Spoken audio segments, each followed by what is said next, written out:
Well, hello, David LaChapelle. Thanks for having us. We're here in Paris at your show. It's opening on November 3rd and it's ending, I think, on December 29th. It's called Letter to the World. What pictures are you going to show? I think there are some pictures that have never been seen before. Yes. So down in this area, and one part of the exhibition is sort of the world today, sort of the confusion, the materialism, dealing with celebrity worship and a lot of the things we're dealing with in society and culture. And then upstairs in another part of the gallery is the reply, which is this idea of utopia, you know, and away from the darkness into the light. You started really young somehow and you knew that you were going to become a photographer? Artist. I didn't know I was going to be a photographer because I thought photography involved math and a lot of, you know, chemicals and laboratories, which it did, but I grasped that very quickly. I was scared of photography. I was always drawing and painting when I was little, and then I took a photography course in this art high school where I was drawing and painting, and then I fell in love, and I never really finished a drawing after that. Although I still draw, I sketch out the ideas now, but... Are you one day going to show the drawings, the sketches? Why? Because for me, you know, if I was to think that they're going to be shown, then I would be self-conscious about how they looked. But they're just notes for me and what I'm going to make. And what was your first photography ever? My first roll of film was, we did a class and we got the 35 millimeter, 36 frames, and the first half of the roll is the typical things a high school student would photograph: the sun on stairs, a crack in the wall. And then by the middle of the roll, frame 16, the same day, all my friends in my dormitory in my high school where we lived, they're all dancers. I went to school with a lot of dancers, and they were all naked in these Renaissance poses, you know, Dying Slave and many other Renaissance poses. Nothing erotic, but we're all kids kind of doing these Renaissance poses. So I have that first contact sheet. Yeah. Oh, that's great. And you have photographed everybody, I think. I mean, Andy Warhol, David Bowie, I mean, so many people. Is there someone whom you haven't worked with that you would be dreaming to photograph that inspires you? That's why I've started a new series, which is debuting here with George Harrison, because I was getting asked a question a lot, and a lot of the people that I wanted to photograph have died or passed on. And so the George Harrison image, he's someone that's had a big influence on me with his music and the way he lived his life. So I've started a series, and this idea I've had in my head for 5 or 6 years. So I've started a series with the first one, which here is with George Harrison and Stevie Wonder in this sort of like heavenly setting and nature, you know, making music together. How did your work evolve throughout the years? Photography is very sacred to me. Art's always been sacred to me. And through the years, I just have always done what has been like happening in my world, but also what's in my mind's eye, and always trying to photograph, you know, things like the unphotographable, you know, things of metaphysical nature, spiritual nature, ideas of photographing the soul, or, you know, what happens to us when we die. Trying to answer these questions through photographs, questions I had in my head. And when we see a photo by David LaChapelle, I mean, it's straight away recognizable. How did you create your style? I never thought about style. I always did what I loved, and I was attracted to color and to ideas, telling stories. There's always a narrative. There's always communication involved, and for me, you know, photography is about communication, and a photograph isn't finished until a viewer understands it. Clarity is super important to me. Not only the clarity of the technique of photography, you know, the image is very, very clear, almost three-dimensional. But, you know, I've worked 30 years to perfect this technique, and 30 years to you know, really become very clear in communicating to people. So I want people to feeling, when they're in front of the work, and to tell them something. I want to communicate something to them. There's always a story there, and I'm not interested in making merchandise or more things in the planet. There's enough things already in the world, so I want to make. There has to be a purpose for the photo, and then for me, the number one thing is communicating something that can uplift or touch someone, the way music does. That's always been my goal. Music touches your soul, and I want to, change people when they come to an exhibition. I want them to leave feeling different. When people describe your work as baroque, kitsch, is that some things that you understand, that you agree with?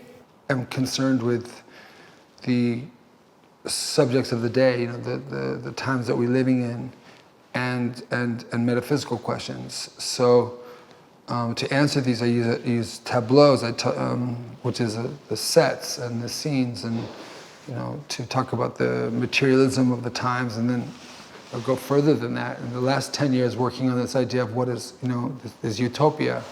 The First Supper was one of the pieces from the last 10 years, and this idea of heaven, where there's no more sin, no one has to die. So you have, instead of the Last Supper, the First Supper.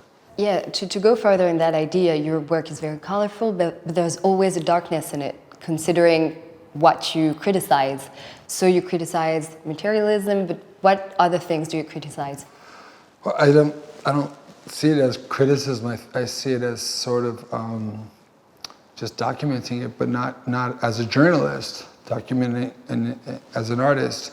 So it's, I'm part of this world, and these are the people that make up our society, the people that we're interested in as a culture. We're interested in these celebrities and these people that make up our world today. And so it's not really a criticism, it's more of a mirror, and then the next part of the exhibition is sort of possibility, what could be of this idea of utopia or heaven or nirvana, paradise. And do you think your work has always been understood? No, I don't think it's always been understood. I've understood it, and that's very important. And again, my goal is really just to be more clear in what I have to say through an image. Everyone will interpret artwork wherever they're coming from. Some people will see one thing and some people will see another. So I don't want to dictate what they see, but I want to be very clear with my intention of why I'm making a picture. And so from the very beginning of creating the set, the casting, I'm very hands-on with all the details of that. So that clarity is very important to me. And some people won't understand it, that's okay. Maybe some pictures they will, and some they won't.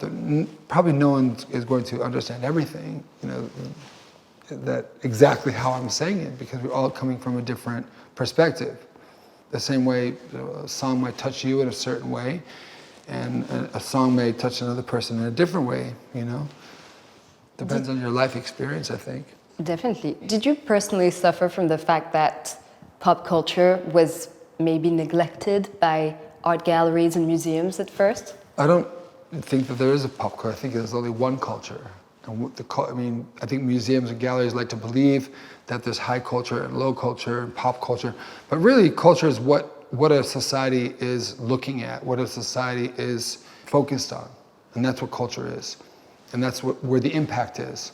That's what is affecting the culture, or a reflection of that culture is what are they looking at? And they're looking at video games. They're looking at the Kardashians. They're looking at purchasing lots of things, and trying with my artwork trying to show a different way. That it's not just that. And it was difficult when I was working for the magazines as I was growing up.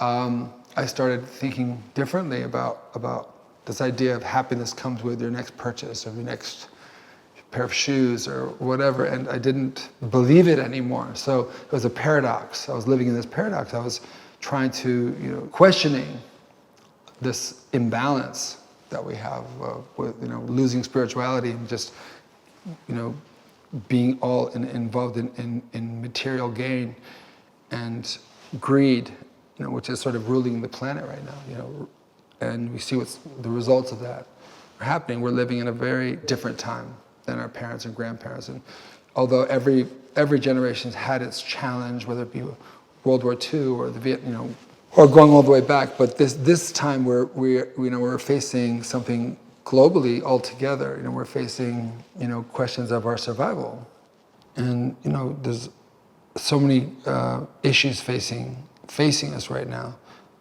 It's not just the nuclear threat, but it's also the climate and extinction which is happening at this moment. We're seeing that we're in it. This isn't something for the future. This is happening right now. It's a very challenging time to be alive, and how we conduct ourselves is very important. I think it's an important time for artists to make statements and to address it.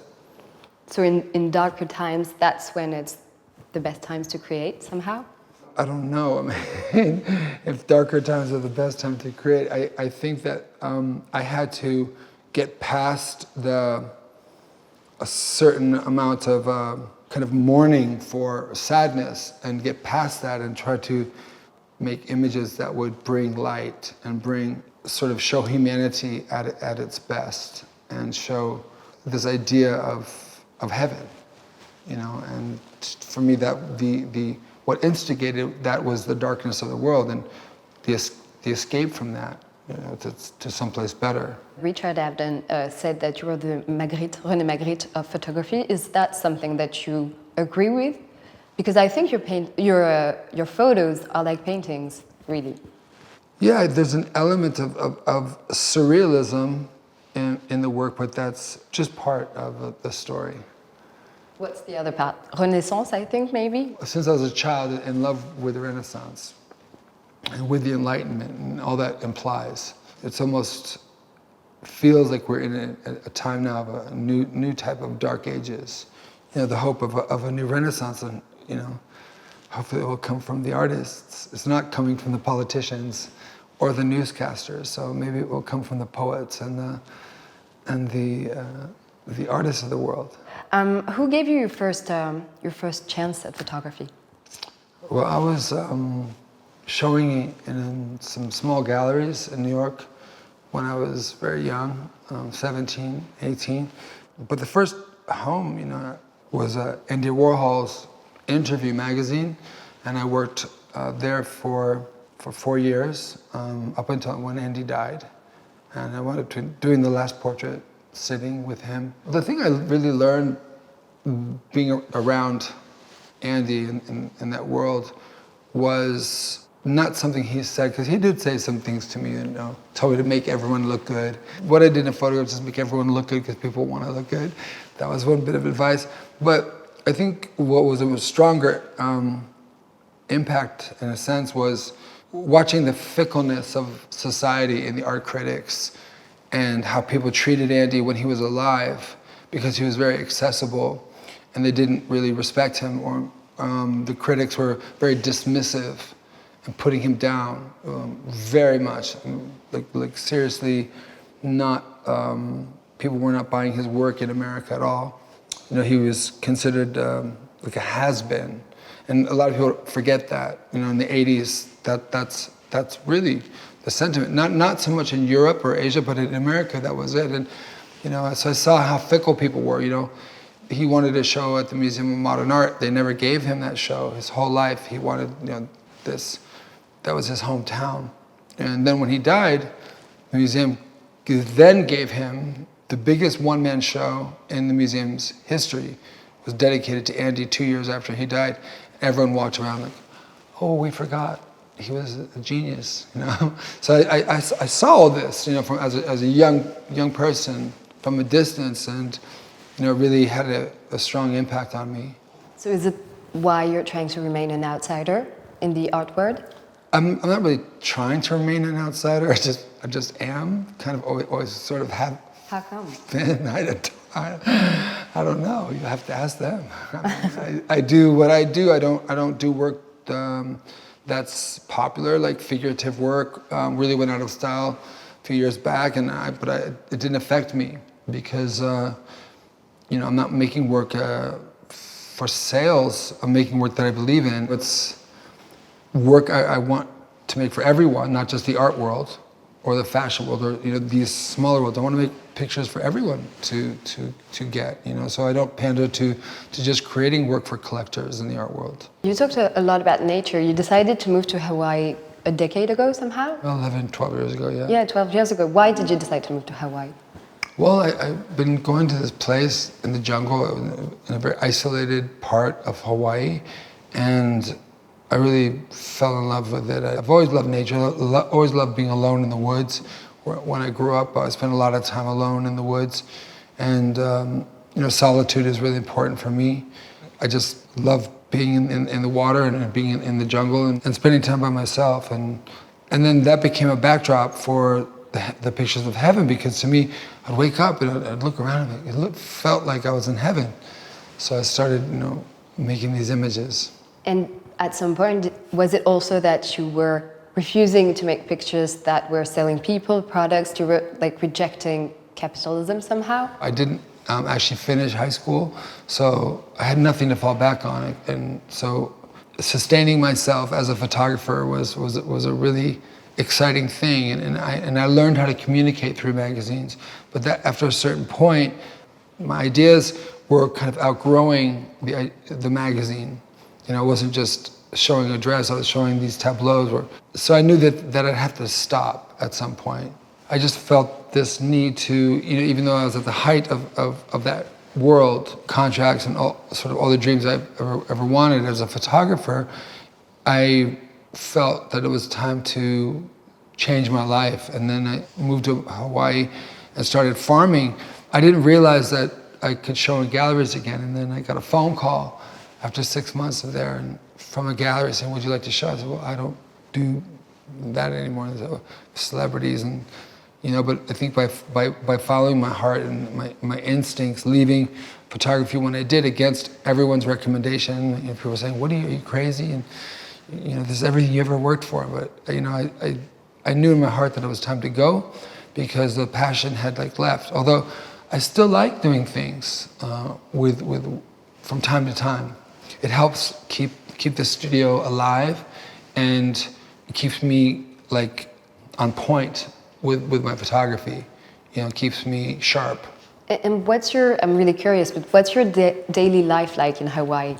A lot of swimming. You know, we're vegetarian, so there's lots of vegetables and avocados, and we have goats and chickens. I swim there a lot and read. We're off the grid, so we have, you know, solar. Just a lot of things to take care of because it's a ranch. It's very peaceful and a lot of solitude in nature. Which you needed. Solitude? I love to have this, but I even have it when I'm, you know, in Los Angeles, where my studio is. I spend a lot of time by myself. The choice that you made to move to Hawaii, was it because, I don't know, nature, ecology is really crucial? I think you're working with Greenpeace, with Paul Watson a lot. I've seen that. Yeah, you know, since I was little, my mom, you know, she found God in nature, and so she really impressed upon me and had a big influence and a love for all things that grow and plants, and the woods were like her cathedral, and that's where she found God. My father was very Catholic, and he went to church and found God there, and so it was an interesting mix growing up. But yeah, it really was special because I was working a lot and found this place, and it was just kind of meant to be, you know, and I didn't have any plans to take photos there. I just was going there to start a farm, but then it became the whole backdrop for the series here today, Heaven, you know, a new world. Now that you live a more secluded life, do you keep an eye on American politics at all? I look at it. I mean, I know what's going on. I think I don't want to indulge in it because it can make you very apathetic, because it just seems can seem very hopeless. But I'm aware of what's going on, and I want to stay aware. I don't want to be naive or seclude myself from the news. I don't also want to be addicted to this. You know, it can paralyze you. You mentioned the fact that sometimes you accept some projects. I saw that recently you agreed to work with Kim Kardashian on a project. How do you choose the projects, the people you work with? Kanye West called me and asked me if I would do these pictures, and I had time to do it. So I thought of this Mary Magdalene scenario, because people have a lot of judgment about her. I think she's for better or for worse, she is one of the most influential women, and so many young girls idolize her, and there's so many people with opinions about her. And if you read, the comments people write about her on Instagram, everyone has something to say. A lot of really, really negative things are being said as well. And to me, she's sort of, this kind of Mary Magdalene figure where everyone's throwing stones at her, with these horrific comments and things, Nobody really knows her life. I think she's more of a symptom of our culture rather than, personally done anything, except just lived her life.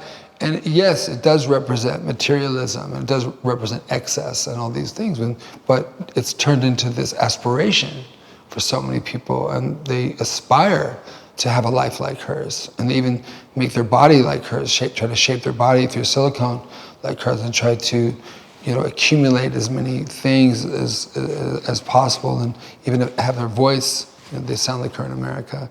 So she has this incredible influence. So sometimes I think these people come to me, they're sort of pivotal figures in our culture. But she didn't ask, for example, she didn't say that she wanted some kind of holy image. Yeah, I was free to do what I wanted.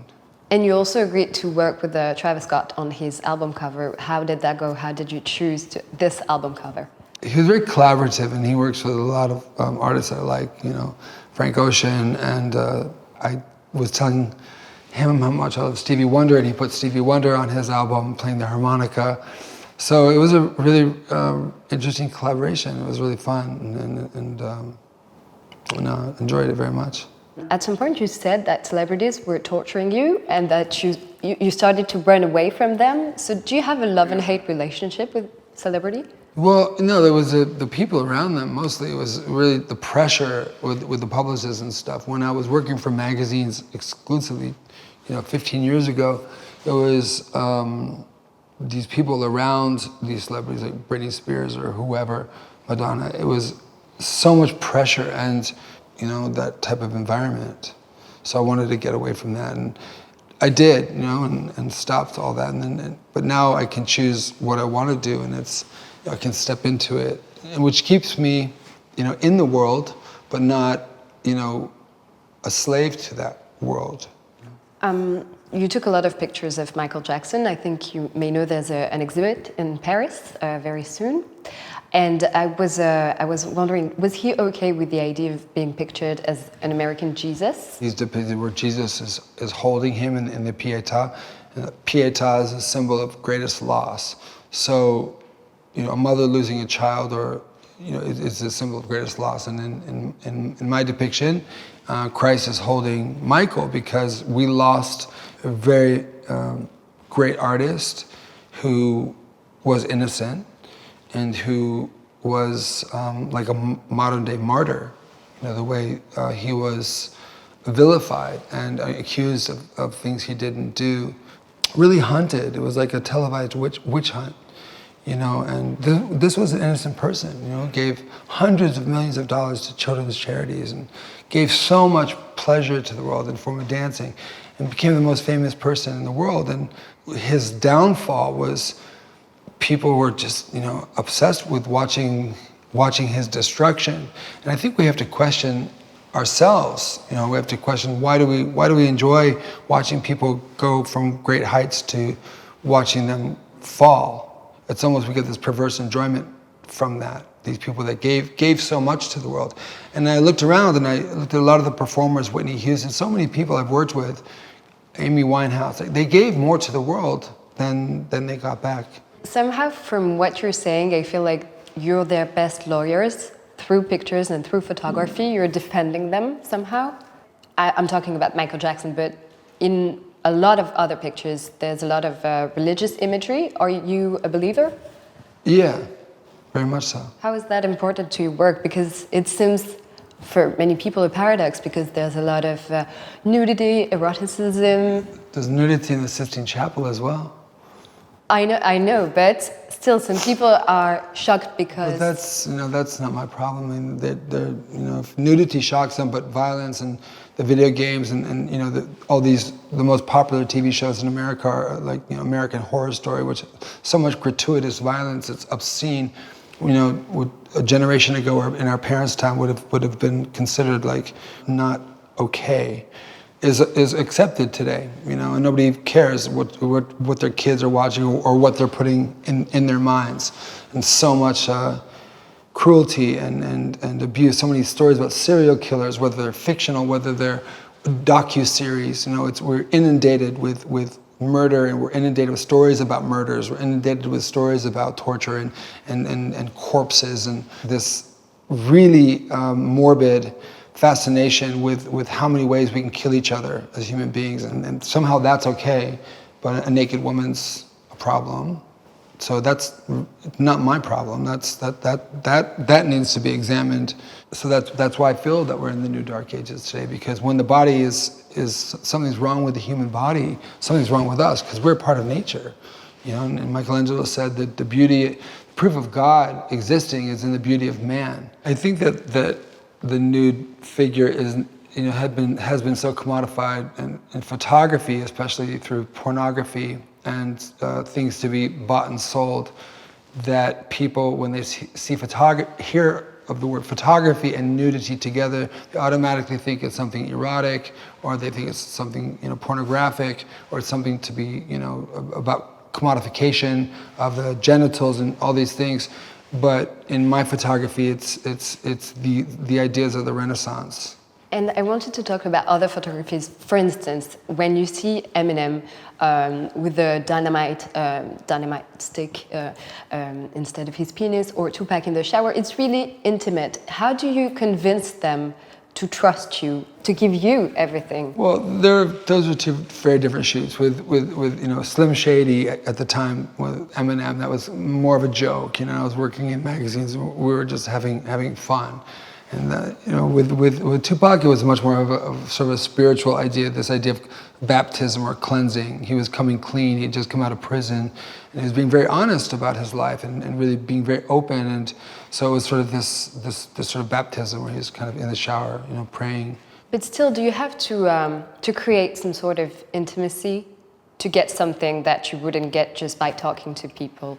Well, you can't really fake intimacy. I think that when an artist meets another artist, they can tell that your intentions are good and that you have strong ideas that have a purpose and that come from a reason.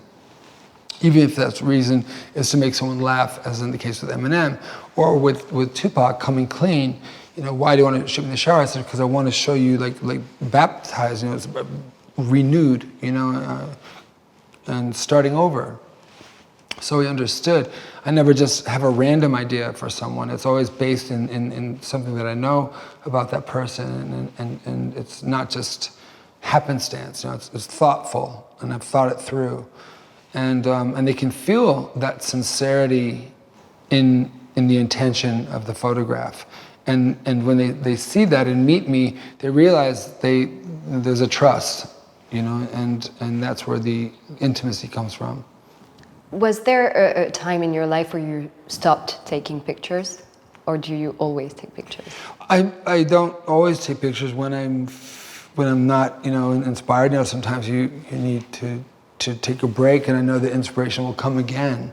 Sometimes it's time to create new works, and then sometimes it's time to usher those works into the world and to sort of do what we're doing now, being here in Paris and letting people know that there's a show in this, the Templon gallery. So this is the different times, but it all serves getting the work in people to see it, and that's my hope, that people will look at it and see it, and that it will touch them and move them and maybe inspire them. I read that you suffer from bipolar disorder. I think it's less and less taboo because a lot of people have spoken about it. Kanye West, for instance. Does art help to canalize it? Is it a therapy somehow? I have it pretty much under control, but I didn't know what was happening to me the first time it happened. When I was 20 years ago, I didn't really realize, but then I could feel it coming on and realize, okay, I've got to get some sleep. But definitely a lot of lots of ideas have come from this sped up state, like your brain's working faster, and then it's bipolar is like two worlds, and then you have the depressed part, and I can fight that through exercising. That releases a lot of endorphins, and if I can break a sweat, it can relieve that sad part, the depressed part. But you're kind of sped up when you're manic, and you make more things and you have more ideas, and I would fill journals up with ideas that would later become photographs. So it's kind of a gift in a way, but it's also a struggle, to keep it in check. And is it good that people are talking about it more and more? Yeah, I think so. I mean, I've known Kanye was bipolar since I met him, and the same with Mariah Carey. And I would talk to her and say, Mariah, I think you're bipolar. And she was like, no, I'm not. And she finally, went and came out and said that she was. Years later, there's less stigma about these things. I mean, I'm not embarrassed or ashamed of it. Also, I have a really good doctor, and I think that there's ways to keep it under control, ways that you can almost use it, to your benefit. And there are not a lot of old people in your photographies, so how come? Is it the theme of time passing by that is scary? How come I don't see old people in your photos? You do. Not many. Get back in there. Well, Andy wasn't that young, but if you go back there, you will see old people. So it's not a question of eternal youth for you. It's for me, what I see in the photos, it's a theme as well as materialism and many others. Mm-hmm. But it is something. Well, I don't see it that way. But I photographed lots of people, and I think that older people bring something else to a photograph. But if you really look through my work and through the pictures I've done throughout the years, you'll see that I've photographed like all types of people from 20 years ago, 25 years ago, starting to work with my friend Amanda, who's transgendered, and just was never about one type of person. I've always been very inclusive in my photography, and had a very larger view of what was beautiful, and what could be beautiful, and finding beauty in unexpected places. I have one last question. We ask this to all our guests. Our show and our TV channel is called CLIQUE. So what's your definition of a clique? I think of a camera when I hear click. Click is like a camera shutter. Yeah, for you it's photography. Mm-hmm.